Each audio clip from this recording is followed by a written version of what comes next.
So what led you into this area of organ music? Well, I was always fascinated by the sounds of the French Baroque organ. And at the time, there were no organs, and there still aren't any French Baroque organs in this country at all. So that the sounds I was hearing were obviously from the old vinyl LPs, and the whole series of them. And I was just fascinated with the sounds because they were just so totally different.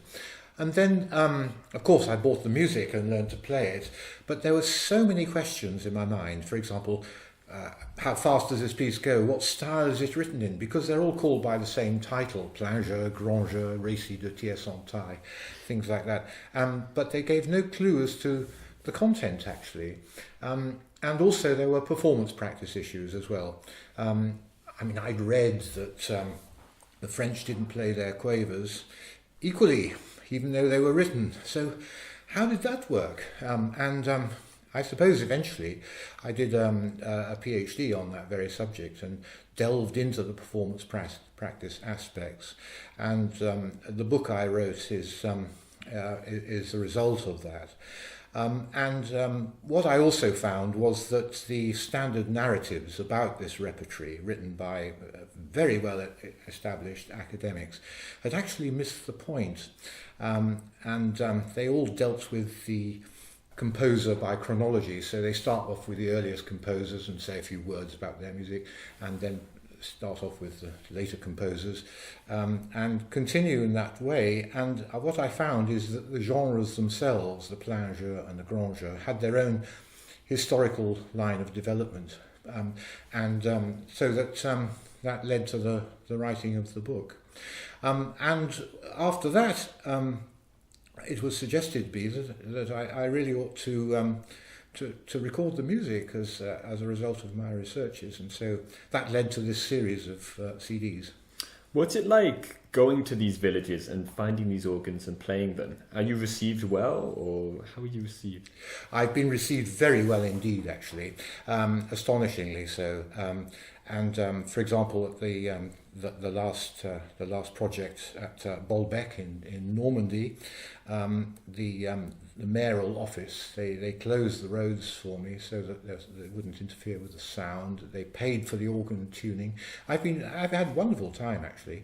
I couldn't have done it without help from my friend Pierre Dubois, and also from Paul Arden Taylor, who comes with me to record. But I've been received very well indeed, actually. Of course, these old organs, they need to take some time to get used to. For example, at Salar Cathedral, I found that console dimensions, the actual area where you sit, was so narrow that I had to sort of play with my fingers almost just about 3 inches in front of my stomach, actually.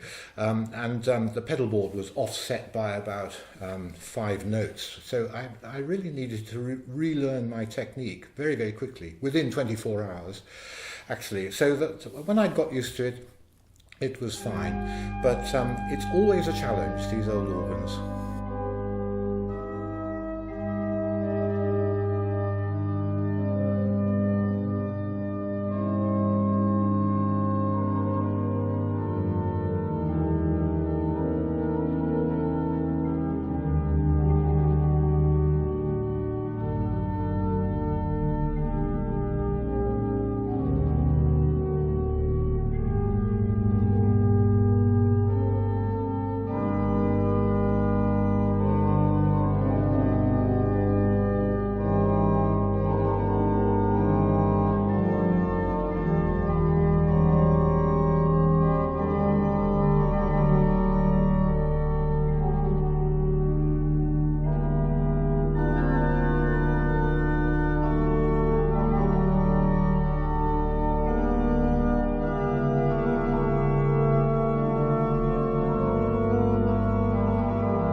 So could you tell us a bit more about your past projects that you have taken part in with Nimbus Records?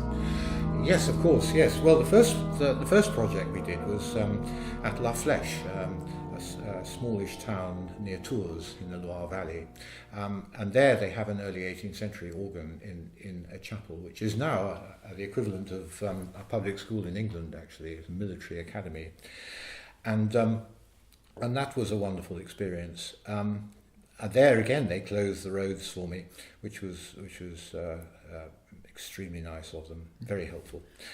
Just quickly, whereabouts is this sort of geographically located in France? Where's the region? Well, they're all over the place, actually. La Flèche in the Loire Valley, and then Saint-Michel-en-Thiérache, that's on the eastern border of France, not too far from Brussels, actually. And that was an extraordinary organ, because it was in a monastery, and the monastery was burnt down in the early 20th century, and the town couldn't afford to restore it. And so they left it, and the monks left. So there's a partially restored monastery there. No monks, no services, but this organ dating from 1715 survives. And it's a bit of a miracle because it's right in the middle of the First World War territory. And the abbey itself was gutted by fire at least twice, I think I remember. And so it's a bit of a miracle it survives, but it's a wonderful acoustic.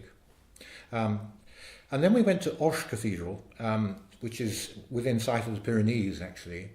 And there the organ dates from 1692. It's been restored several times, and but the essence of the late 17th century organ is there. It's a big organ. It's in the cathedral up on the hill, and we recorded there. But actually, what happened was that we were in the middle of a session. We were struck by a bolt of lightning, the building head on, and there was an enormous explosion. And I stopped, and we all thought, "What was that?" And then we found that the microphones didn't work, and the recording machine was scuppered, and the cathedral security system didn't work. The alarms were firing off. The only thing that did work was the organ, but of course we couldn't record it. So that was scary, actually. That was, because it also completely ruined one night of recording. So the following day and the following night, we borrowed some equipment. We had some backup equipment, and we completed the project. But it was touch and go, actually. For that, we weren't expecting that. In general, how long do you record for? Over how many days do you record? Well, at Sarlat Cathedral, where I recorded a complete de Grigny, and that's probably the biggest project so far, I set aside 4 nights for that. I mean, that's about, it's 100 pages of music and about 45 pieces. And there were people there who were astonished that I was anticipating doing it in such a short time. But we did it, we got through it, and the organ was wonderful, actually. It's a slightly late organ for de Grigny. De Grigny died in 1703, but there are no 17th century organs surviving that are big enough for de Grigny, because all the big French classical organs date from the late 18th century. But this one, 1753, was wonderful, and actually it was quite moving for me to do it, because the first time I'd ever heard de Grigny was on the vinyl LPs that were recorded by Marie-Claire Alain, the great French organist, in the mid-60s. And I had these discs, and that was, she recorded those at Sarlat Cathedral before the organ was restored, actually. So it was lovely to go back there to have the organ restored to its original 1753 state, and record the whole lot.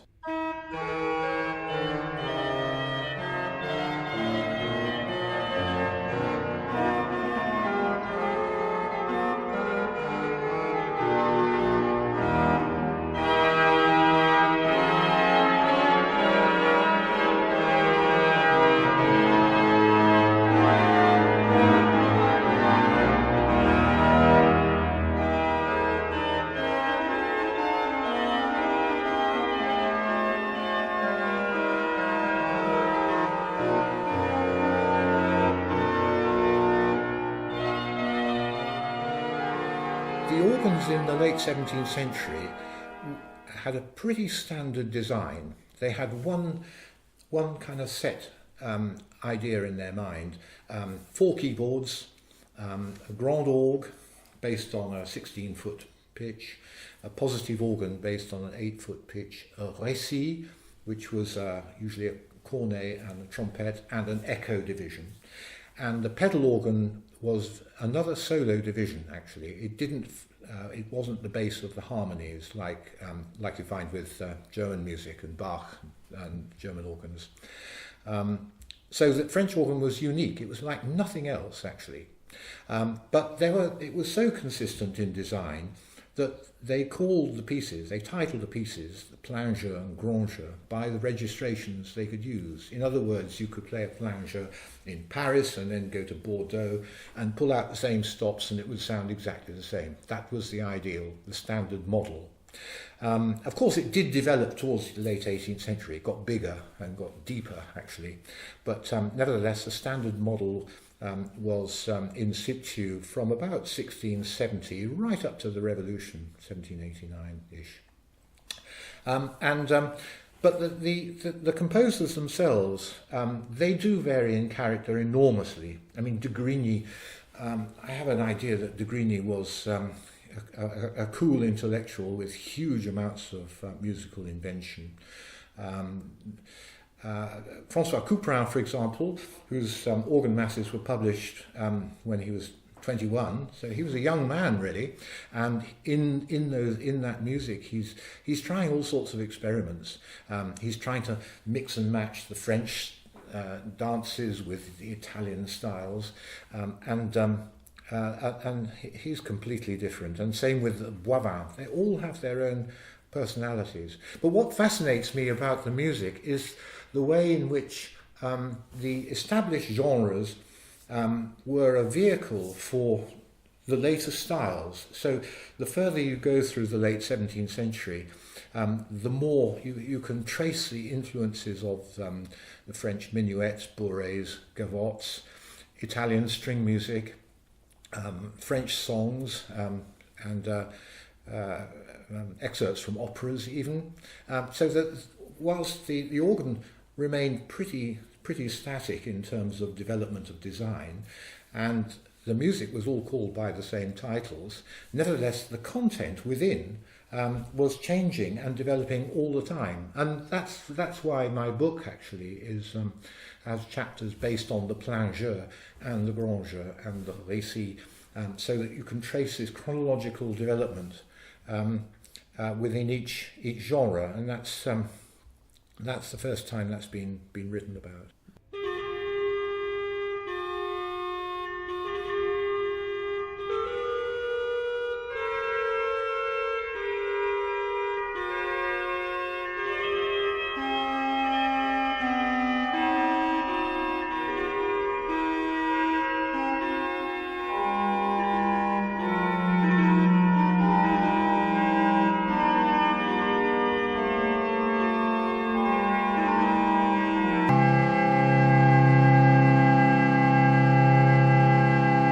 I understand you're working on some de Grigny music at the moment. Could you tell us a little bit more about that, possibly? Yes, certainly. Yes. Well, de Grigny is my hero. Actually, there's certainly his music is the absolute pinnacle of invention. Whereas Francois Couperin writes fugues in 4 parts, de Grigny writes in 5 parts, and his big Offertoire sur les grangeurs is an enormous piece, but huge long-range structural command. So I was very pleased to record it, and I write about it in the book. But the paradox is that the source of de Grigny's music, the print of 1699, was very badly printed. Either the engraver couldn't read de Grigny's handwriting, or he was just an incompetent engraver. But there's all sorts of errors in the music. And there are wrong accidentals, there are ties misplaced, there are errors in notes, and the mistakes haven't been erased, all sorts of things, even wrong titles. There's a wrong title, he says, Fugue R5, whereas actually it's a 4-part fugue. And the stature of the music was significant enough so that the complete manuscript copies were made by no less a figure than Johann Sebastian Bach and his cousin J.G. Walter. And they recognise this quality, this fantastic quality of de Grigny's music. And I feel that there is another edition of the music that I wanted to make. There are editions, but it's impossible actually to produce a really authentic, accurate edition according to de Grigny's intentions. We just don't have the sources. The sources are flawed. There's no autograph, no manuscript autograph by de Grigny. All we have is this 1699 print which Bach and Walter copied. And so therefore, with my experience of studying the whole repertory for a long period and recording the music, I decided that to make my own edition of de Grigny.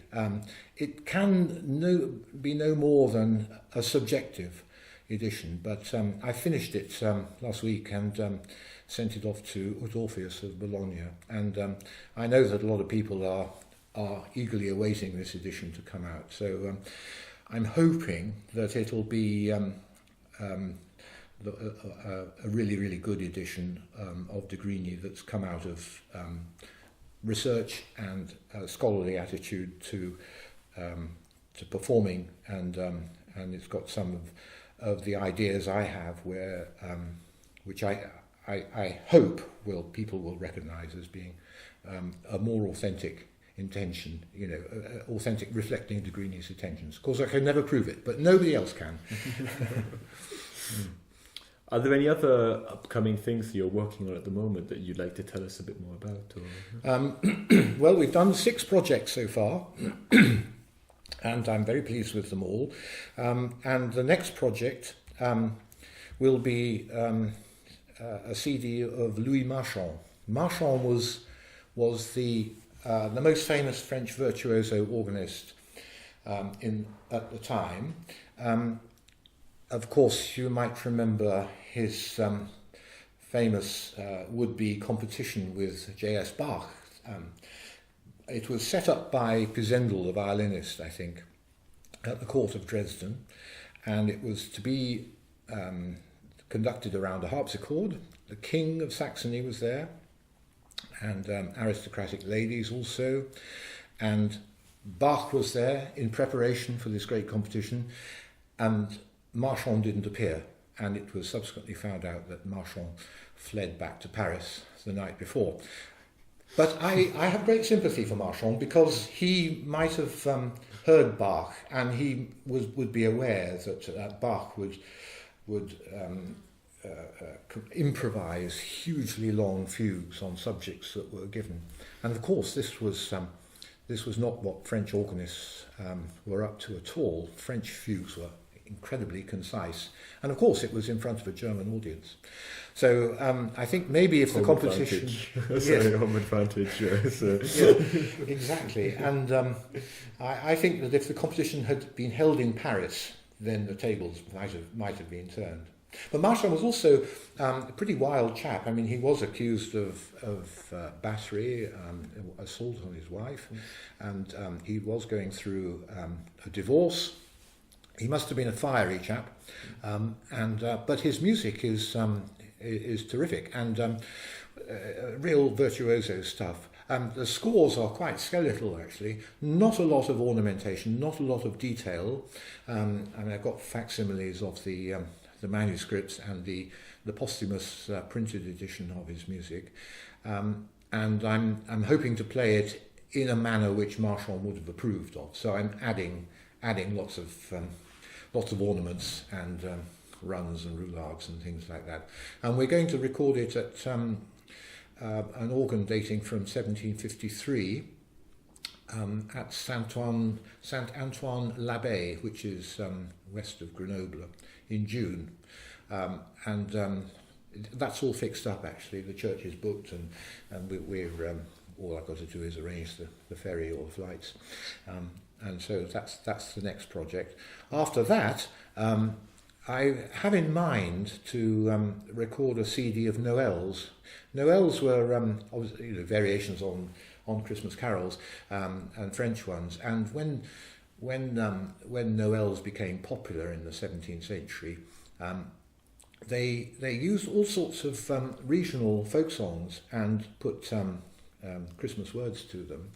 And some of the improvisations that were made, there were apparently the Archbishop of Paris banned Balbatra from improvising Noels at the Church of Saint Roch because it incited public disorder.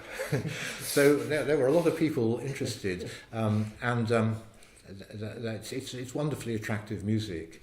And I thought I would make a CD of Noels from throughout the period, from the earliest ones to the latest ones, a period of about 140 years or so, and then we'll see what happens after that. Exactly. Just a quick follow-up: the public disorder, was that just due to pure excitement about these Noels coming out? Were they the popular music of the day that people sort of flocked to in large number, or was it? Yes, good question. I think probably the latter, actually. I mean, this was an era where there was no radio broadcast, no recordings, obviously. You went to church and you were excited by what you heard. I mean, imagine if you were a peasant in Chartres and on a particular day you go into the cathedral, and firstly you can't see anything, and then gradually the colours of the stained glass, they impinge on your sight, your sight gets used to it. And then the sounds of the organ coming from high up in the nave, it must have been the nearest thing to heaven in their perception. For Noels, I think they became extremely popular, and I think they excited a large number of people. This was probably the popular music of the day, the Noels, I think.